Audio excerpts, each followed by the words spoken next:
आप सभी का स्वागत है हमारे वास्तविकता संग्रह के दैनिक अध्ययनिका में, जिनके लेखक हैं reverend doctor pastor Chris Oyakhilome, DSc DSc DD। आज है 10 अप्रैल 2026। आज के संदेश का शीर्षक है मसीह में धनी। दूसरा कोरिन्थियों के पत्र अध्याय 8 वाक्य 9 में लिखा है, तुम हमारे प्रभु यीशु मसीह का अनुग्रह जानते हो कि वह धनी होकर भी तुम्हारे लिए कंगाल बन गया, ताकि उनके कंगाल हो जाने से तुम धनी हो जाओ।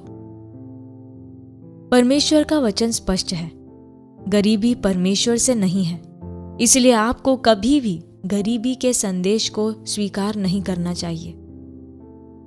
गरीबी मसीह से हमारी दैवीय प्रकृति और विरासत से मेल नहीं खाती है।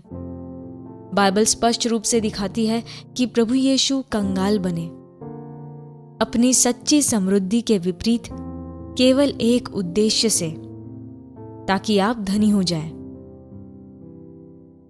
यही हम हमारे आरंभिक पद में पढ़ते हैं।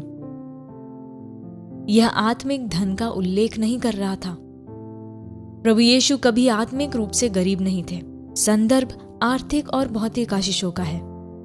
उन्होंने वह सब कुछ त्याग दिया जो उनका था, ताकि अपने प्रतिस्थापन के कार्य के द्वारा आप समृद्धि और आर्थिक प्रचुरता में आए। कुछ लोग कह सकते हैं कि परमेश्वर अपने बच्चों को धनी बनाने में रुचि नहीं रखते, परंतु वचन पहले ही उनकी इच्छा घोषित करता है। मसीह में आप परमेश्वर के वारिस हैं।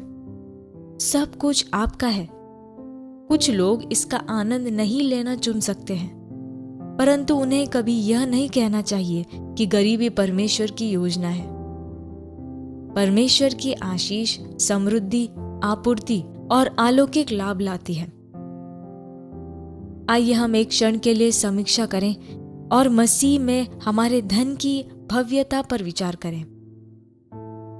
जैसा कि एफिसियों के पत्र अध्याय 3 वाक्य 8 में कहा गया है, पौलुस आत्मा द्वारा लिखते हैं, मेरे लिए हालांकि मैं सब पवित्र लोगों में से छोटा हूं, परमेश्वर के पवित्र लोग, यह अनुग्रह पक्ष विशेषाधिकार प्रदान किया गया था और अनुग्रह पूर्वक सौंपा गया था। अन्य जातियों को घोषित करूं, वह अंतहीन, असीम, अथाह, अगणनीय और मसीह के अथक धन का, जिसे कोई भी इंसान खोज नहीं सकता। हमारा धन अथाह है, गिनती से परे, असीम, अथक और अगणनीय। आप इसी प्रकार के धन का आनंद लेने के लिए बुलाए गए हैं। यह राज्य की संपत्ति है और सांसारिक अर्थव्यवस्था से श्रेष्ठ है, और अब यह मसीह में आपकी है।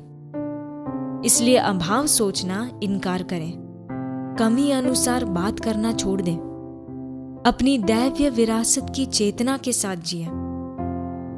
समय समय पर अपने आप से कहें, मेरे पास मसीह में अथाह धन है, सब कुछ मेरा है, मैं बहुतायत में चलता हूं और मैं सुसमाचार के राज्य की उन्नति के लिए उदारता से देता हूं। हालेलुया।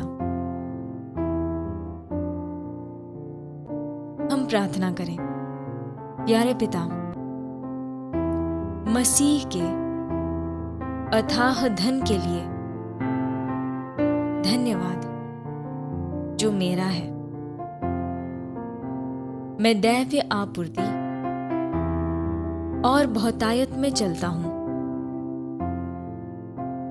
और मैं देने के लिए, आशीषित करने और सुसमाचार को हर जगह फैलाने के लिए सशक्त हूं।